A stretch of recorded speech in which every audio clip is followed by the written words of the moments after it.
Hi everyone, welcome back to your own channel. This is your Vishal sir.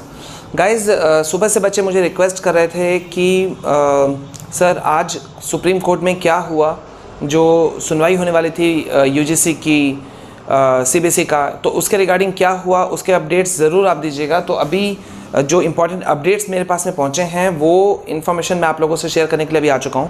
ठीक है, आगे बढ़ें इससे पहले आप लोग में से कोई भी अगर पहली बार हमारे चैनल में आए हैं और हमसे जुड़ना चाहते हैं तो प्लीज़ हमसे जुड़ने के लिए सब्सक्राइब कीजिए हमें, साथ ही साथ बेल आइकन को प्रेस करके और नोटिफिकेशन को ऑन कीजिए ताकि कोई भी important live sessions, classes, online classes, important videos आपसे मिस नहीं हो। गाइज, वीडियो को आपको अंत तक देखना है ताकि सारा कुछ समझ सके। गाइज, जिस तरह से आज कोर्ट में, सुप्रीम कोर्ट में जो कुछ भी बातें जो वकीलों ने रखा यूजीसी की तरफ से ये और या फिर दूसरे की तरफ से, ये बहुत ही इम्पॉर्टेंट वे में जाता हुआ दिख रहा है, क्योंकि काफ़ी अच्छे वे में, बहुत ही अच्छे तरीके से वकीलों ने अपने बात को रखा है सुप्रीम कोर्ट के सामने में।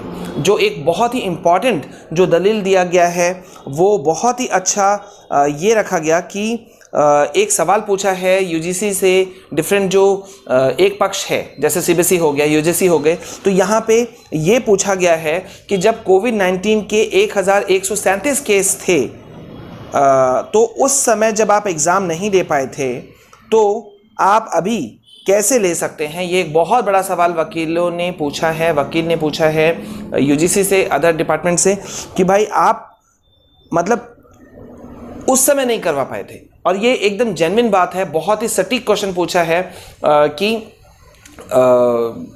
जब 1137 केस में पॉसिबल नहीं था तो आज की तारीख में 24 लाख से ऊपर के केसेस हो चुके हैं। पर डे केसेस जो हैं 65, 66, 68,000 केसेस जा रहे हैं। अच्छे खासे लेवल पे ये कोविड-19 फैल चुका है।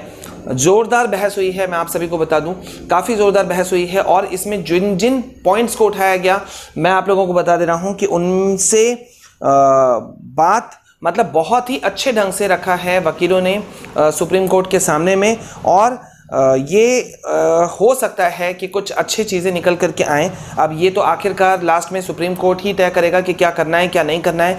लेकिन मैं आपको इतना बता दूं कि जो सीनियर एडवोकेट हैं वहाँ पर, उन्होंने ये कहा है कि सुप्रीम कोर्ट के सामने में कि तेज़ी से जो कोविड-19 के केसेस हैं वो बढ़ रहे हैं। फ़िलहाल जैसा कि सबको पता है कि बहुत लंबे समय से, कह लीजिए कि मार्च के चौथे तीसरे सप्ताह से लेकर के अभी, यानी कि करीब 5 महीना, अगस्त तक मिला करके 5 महीना हो चुका है।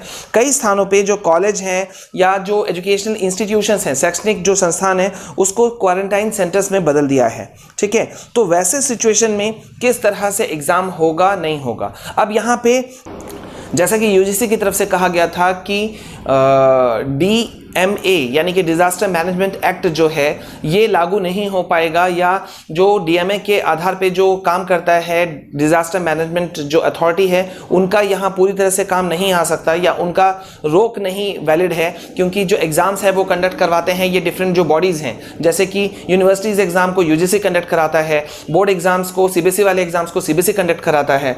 ठीक है, तो ऐसे पोजिशन में DMA का रोल नहीं है, क्योंकि जो डिग्री है वो यूजीसी देती है। ये इन लोगों का पक्ष था, उनके साइड से वकील ने ये कहा। लेकिन सुप्रीम कोर्ट में इसको बहुत ज़ोरदार तरीके से खंडन करते हुए यहाँ पे सीनियर एडवोकेट्स ने कहा कि ऐसा नहीं है, क्योंकि आपदा प्रबंधन प्राधिकरण यानी कि डिज़ास्टर मैनेजमेंट जो अथॉरिटी है, यूजीसी या कोई भी जो बॉडी है, गवर्नमेंट बॉडी जो है, संस्थाएं जो हैं, वो इसको ओवरराइड नहीं कर सकता। यहाँ पे सीनियर जो एडवोकेट हैं, देखिए उन्होंने क्या कहा है कि जितने भी ये डिफरेंट बॉडीज जो हैं ये डिजास्टर मैनेजमेंट के अंदर में ही आता है, ये एक्ट के अंदर में ही ये आते हैं। देश में या कहीं पर भी, देश के किसी भी कोने में अगर कोई आपदा आती है, कोई डिजास्टर होता है, तो उस समय उनका कानून चलता है, ना कि दूसरे का, और उस कानून के अकॉर्डिंग ही सारे चीज़ों को एक्ट करने की ज़रूरत पड़ती है या काम होता है। तो इट मीन्स वहाँ पर निश्चित रूप से डिजास्टर मैनेजमेंट एक्ट काम करता है, अथॉरिटी वहाँ पे काम कर सकती है। और जैसे कि दिल्ली और महाराष्ट्र गवर्नमेंट ने किया, ठीक है, कि वहाँ पे वो एग्ज़ाम लेने के पक्ष में नहीं है क्योंकि केसेस सही नहीं है। और एक और बात भी थी कि दिल्ली, महाराष्ट्र, पंजाब, वेस्ट बंगाल, ये जितने भी जो स्टेट्स हैं, इनको ये भी चीज़ समझ में आ रहा है कि अगर हम और डिले करते हैं एग्ज़ाम्स को तो बच्चों का फ्यूचर जो है वो स्टेक पर आ जाएगा। अगर रिजल्ट समय पे नहीं निकला, बच्चों को रिजल्ट सही पे नहीं समय पे मिला, तो एग्ज़ाम्स जो उनको जो फर्दर एडमिशन लेना है उसमें उनको इश्यूज आ सकता है, उनके फ्यूचर को में दिक्कत हो सकता है। अगर बात करें तो जैसे कि पंजाब और तेलंगाना, उन्होंने अपने स्टूडेंट्स को पास करने का निर्णय लिया है।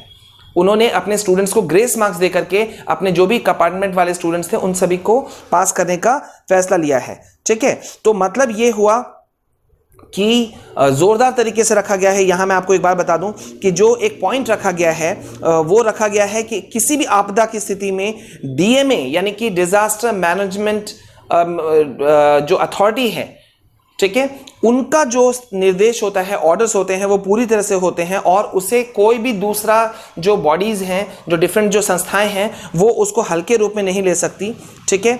तो मतलब ये हो गया कि कोई भी जो ऑफिशियल्स है वो ये आके नहीं कह सकता कि भाई इस जो नियम है इसको ढीला कर दीजिए।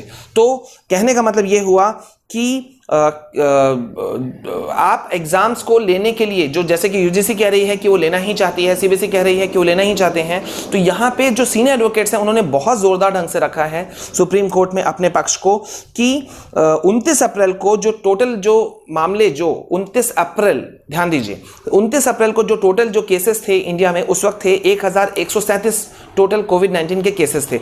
उस समय आयोजित जो एग्जाम्स हैं वो नहीं कंडक्ट करा सक रहे थे।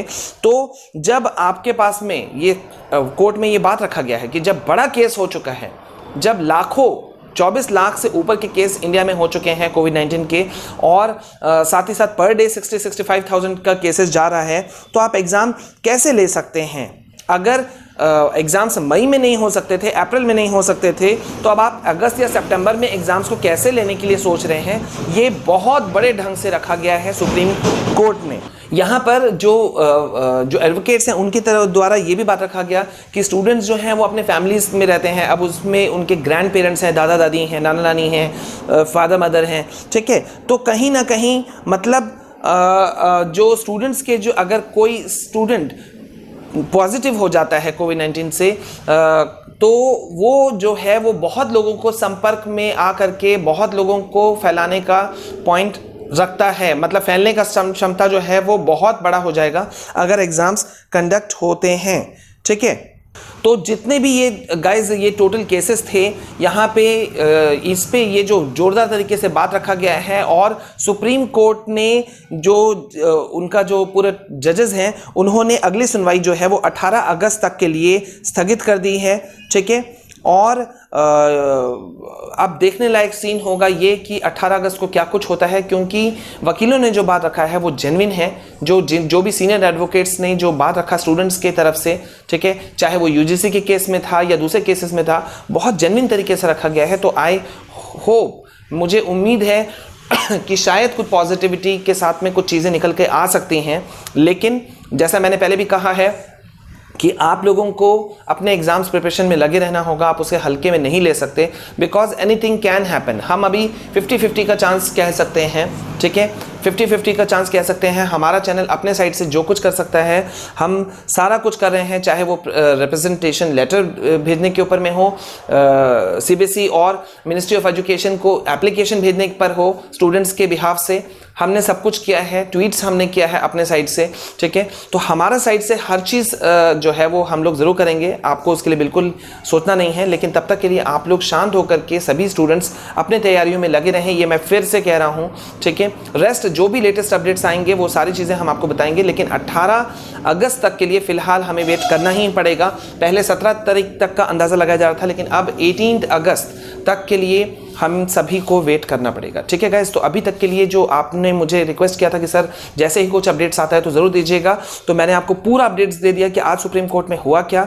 पॉजिटिव चीज़ें निकल कर आ रही हैं, क्योंकि जो एडवोकेट्स हैं उन्होंने बहुत पॉजिटिव चीज़ों को उठाया है, ठीक है, और बहुत जेन्युइन बातों को उठाया है। अब देखना यह है कि सुप्रीम कोर्ट के जजेस इसमें क्या फैसला लेते हैं, ये कुछ देखने के बाद ही में समझ में आएगा। फिलहाल आप लोग अपने चीज़ों में लगे रहिए, ठीक है, हमारे साथ बने रहिए। हमसे जुड़ने के लिए आप हमें सब्सक्राइब कर सकते हैं, साथ ही साथ बेल आइकन को प्रेस कीजिए ताकि कोई भी important videos, live sessions, live classes, online classes आपसे मिस नहीं हो। साथ ही साथ में वीडियो अगर पसंद आया है, को थोड़ी सी भी आपको इन्फॉर्मेशन मिली है इससे, तो प्लीज़ लाइक शेयर कमेंट करना ना भूलें। This is a humble request, ठीक है। Okay, so this is all from my side. This is your Vishal sir signing off. Please stay calm, stay safe, stay healthy, be happy.